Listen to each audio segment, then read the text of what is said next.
তুমি এখানে কি করতেছ এগুলি? বাবা, আপনি এমন একটা ভাব করছেন যেন আপনি কিছুই বোঝেন না। বাবা, আমি জানি যে আপনার সবসময় খুব একা ফিল হয়। বিশ্বাস করেন, আমারও আপনার মতো সেম অবস্থা। তাই আমি চাচ্ছিলাম যে আমরা দুজন মিলে যদি দুজনের একাকিত্ব ফিলটা একটু দূর করে ফেলি। দেখুন, আপনার তো আর টাকা পয়সার কোনো অভাব নেই, আর এই সমস্ত সম্পত্তিও তো আপনারই নামে। তাই আপনিও আমার চাহিদাটা মিটিয়ে দিলেন, আর আমিও আপনার চাহিদাটা মিটিয়ে দিলাম। এ তুমি কি বলছো? আমি তোমার শ্বশুর, তোমার কি একটু লজ্জা শরম করে না? সি সি সি সি সি সি। আরে বাবা, আপনি তো রাগ করছেন কেন? দেখুন, আপনার ছেলে প্রত্যেক মাসে যে বেতন পায়, সে বেতন দিয়ে তো আমাদের সাংসারিক খরচই মেটে না। আর সেইখানে আমি কিভাবে আমার চাহিদাগুলো পূরণ করব? আমার তো এমন একজন মানুষকে প্রয়োজন যে আমার মনের সব চাহিদা পূরণ করে দিতে পারবে। কিন্তু এগুলি যদি আমার ছেলে জেনে যায়, অনেক সমস্যা হয়ে যাবে। বাবা, আপনার ছেলে জানবে কি করে একটু বলুন তো? আপনিও আপনার ছেলের কাছে বলবেন না, আর আমিও আপনার ছেলের কাছে বলবো না। আপনার ছেলের এসব ব্যাপারে জানার তো কোনো প্রশ্নই ওঠে না। তাইলে আমি রাজি। তুমি যেহেতু বলছো, আর তাছাড়া তোমাকে আমার ভালো লাগে। আচ্ছা,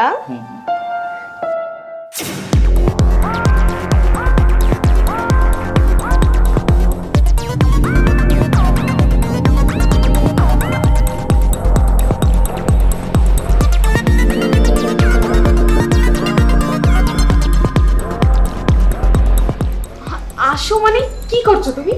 পাগল হয়ে গেছো? বাড়িতে তোমার ছেলে আছে। সমস্যা কি? ও তো একদিন না একদিন জানবে, তাতে আমার কি? এত ভয়ের কিছু নাই, রিল্যাক্স। মানে পাগল হয়ে গেছো তুমি?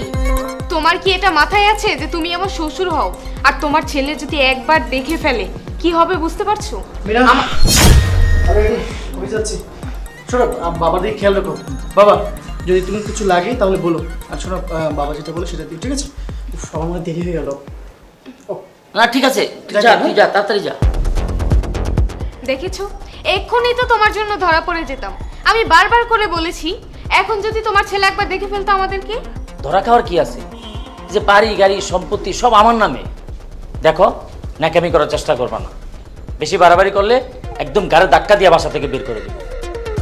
আমি রুমে যাচ্ছি, তুমি তাড়াতাড়ি আসো, ওকে?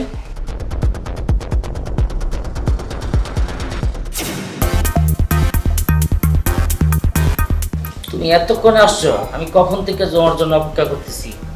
আসো আসো আসো, আসো শুরু করো। আরে শুরু করবো তো, এত অস্থির হচ্ছ কেন তুমি? আমি তো এখানে শুধুমাত্র তোমার চাহিদা মেটানোর জন্যই এসেছি। আচ্ছা, আমি যদি তোমার চাহিদা মেটাই, তাহলে তোমার কি উচিত না একটু আমার চাহিদাটা মিটিয়ে দাও? আরে আমার জিনিস তো সব তোমারই। তোমার কিসের চাহিদা, কি লাগবে আমাকে বলো। আচ্ছা ঠিক আছে, বলছি। আগে উঠো। আমার জন্য তোমার বেশি কিছু করতে হবে না, শুধু এই যে এই দলিলটাতে একটা সাইন করে দাও। একটা সাইন? তোমার জন্য আমি সব কিছু করতে পারি। ঠিক আছে, আমি দলিলে তোমাকে সাইন করে দিচ্ছি।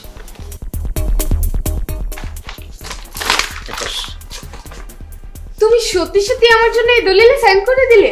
হ্যাঁ, কেন করবো না? আমি তোমাকে অনেক ভালোবাসি, আর সেই জন্য তোমার জন্য আমি সব কিছু করবো। এবার খুশি তো? অনেক খুশি। বাবা! কি হচ্ছে এগুলো? দেখ বাবা দেখ, তুই আসতে ভালো হয়েছে। বাবা, তুই যদি না আসতি তাহলে তোর বউরাতে হয়তো আমি দর্শনে যেতাম।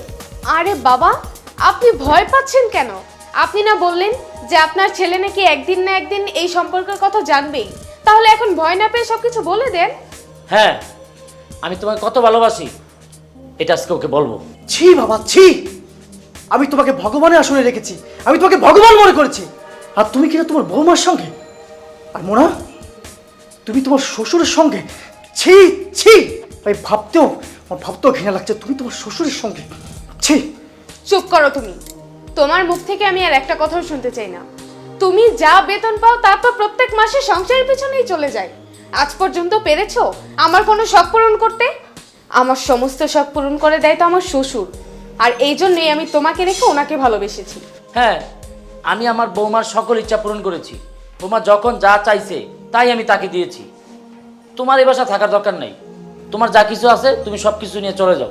ছি বাবা, ছি! তুমি এগুলো আমাকে বলছো? আজকে তুমি তোমার বৌমার সাথে মিলে আমাকে এই বাড়ি থেকে বের করে দিচ্ছ? আজকে যদি আমার মা বেঁচে থাকতো, ছি ছি ছি, ঘৃণা লাগছে তোমার প্রতি আমার। ব্যাস, তোমাদের দুইজনের নাটক অনেকক্ষণ দেখেছি। আমার সামনে আর কোনো ইমোশনাল ড্রামা চলবে না। যাও, দুইজনই এই মুহূর্তে আমার এই বাড়ি থেকে বের হয়ে যাও। আজকে থেকে এই বাড়ি শুধুমাত্র আমার।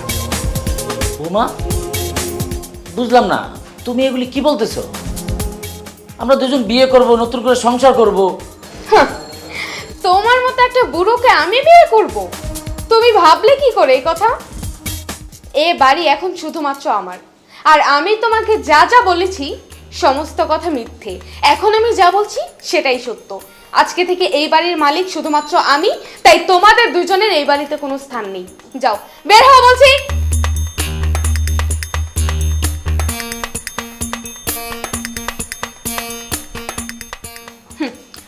এখন থেকে এই বাড়ির মালিক শুধুমাত্র আমি।